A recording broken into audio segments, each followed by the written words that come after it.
JUDA ने शुरू कर दी हड़ताल। अपनी विभिन्न सुविधाओं की मांग को लेकर जूडा ने आखिरकार हड़ताल शुरू ही कर दी।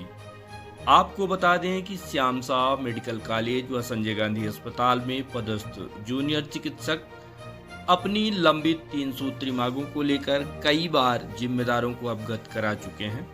बावजूद इसके उनकी बातें नहीं सुनी गई। इसके बाद उन्होंने आंदोलन में जाने की चेतावनी दी। पहले दिन यानी कि 10 जनवरी को जूडा ने काली पट्टी बांधकर सांकेतिक विरोध किया। उसके बाद 11 और 12 जनवरी को ओपीडी बंद रखने की चेतावनी दी थी, जिसके परिणाम स्वरूप 11 जनवरी को जूनियर चिकित्सकों ने ओपीडी का पूरी तरह से बहिष्कार किया। जूनियर चिकित्सकों की मांग क्या है, इस संबंध में हमारी बात जूडा अध्यक्ष अक्षय द्विवेदी से हुई। उन्होंने अपनी मांगों के संबंध में मीडिया को अवगत कराया।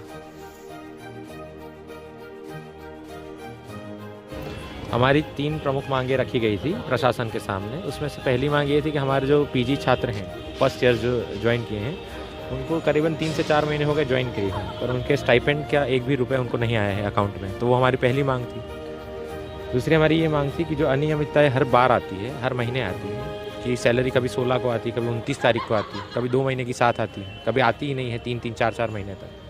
तो उन सबको समाप्त किया जाए और ऐसे एक हमको लिखित में आश्वासन दिया जाए कि 5 तारीख तक, हर महीने की 5 तारीख तक सैलरी आ जाएगी। तीसरी हमारी मांग ये थी कि 7th पे कमीशन और 6th पे कमीशन की जो इंक्रीमेंट होनी थी 6% पर साल पर ईयर, वो अभी तक नहीं हो पाई है। तो 3 मांगों के साथ हम हड़ताल पे उतरे। हमने नोटिस दे दिया था 5 दिन पहले, पर प्रशासन के कान तब तक नहीं जागते जब तक हम स्ट्राइक पे नहीं आते, है ना। आज स्ट्राइक पे आए तो फर्स्ट ईयर में थोड़ा 1-2 की सैलरी उन्होंने भेजी है, अभी ऐसी हमको सूचना मिली है। अभी उसका क्या तथ्य है, क्या सच है, क्या झूठ है, हमने नहीं परखा है।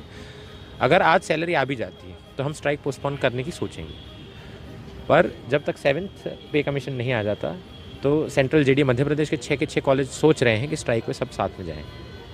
सांकेतिक हड़ताल है। रूटीन सर्विसेज जो होती हैं, जिसमें पेशेंट की जान के साथ कोई खतरा नहीं होता, ऐसी जो रूटीन सेवाएं हैं, उनको हमने बहिष्कृत किया है। ये हमारा पहला चरण है हड़ताल का। पहला चरण तो कल था। खैर, काली पट्टी के साथ हमने प्रतीकात्मक रूप से किया था प्रदर्शन, परंतु प्रशासन ने ऐसा कोई रिस्पॉन्स नहीं दिया था। अब आज हड़ताल में रूटीन सेवाएँ हमने बंद कर रखी हैं और 13 तारीख तक अगर तब भी हमारी मांगें पूरी नहीं होती तो 13 तारीख से पूरा बहिष्कृत करने का सोच रहे थे। परंतु अगर एक मांग भी आज पूरी हो जाती, हमारे फर्स्ट ईयर की सैलरी आ जाती है बच्चों की, तो हम सोचेंगे कि हड़ताल को पोस्टपोन कर दिया जाए। जो नए मेडिकल कॉलेजेस खुले हैं 12, उसमें 12 में लगभग 5 कॉलेजेस ऐसे हैं कि जिनकी पीजी छात्रों की सैलरी नहीं आई है। उसमें से दतिया है, पुरानों में सागर है, जबलपुर है। जबलपुर वाले जब स्ट्राइक पे उन्होंने कैजुअलिटी बंद कर दी, इमरजेंसी सेवाएँ, तब उनकी सैलरी तुरंत डलना शुरू हो गई। तो यही बात है, स्वशासी फंड भी रहता है, गवर्नमेंट फंड तो रहता ही है, पर कॉलेज लेवल पे जब तक अकाउंटिंग डिपार्टमेंट अपना काम नहीं करेगा तो आगे कैसे ही बात बढ़ेगी। मंत्री जी सपोर्टिव हैं, सीएम सपोर्टिव हैं, सब बात है, पर जब हमारी ही तरफ से डेटा नहीं भेजा जाएगा हमारे ऊपर वालों की तरफ से, तो कैसे फिर सैलरी आएगी। तो आप यहाँ के मेडिकल कॉलेज की लापरवाही मानते हैं? मेडिकल कॉलेजेस और मेन करके अकाउंटिंग सेक्शन की लापरवाही मानते हैं। लापरवाही मतलब ये तो उजागरित है कि जो पोस्ट हैं वो अभी फिल्ड नहीं है। पोस्ट पे अगर कोई देखने अकाउंटिंग ऑफिसर की पोस्ट खाली है, ऐसा हमने कल मीटिंग में हमने सुना है कि अकाउंटिंग ऑफिसर ही कोई नहीं है। अब अगर आप यही बहाना बना देंगे तो भाई हम तो 3 साल से यहाँ काम कर रहे हैं। फिर और बोलते हैं कि जांच बहुत माइन्यूटली जांच परख करते हैं। हम कोई आतंकवादी तो है नहीं कि इतनी माइन्यूटली हमारे अकाउंट को जांचा जाए, या कालाबाजारी तो करते नहीं। स्विस बैंक में तो हमारा अकाउंट है नहीं, HDFC या PNB में है ना।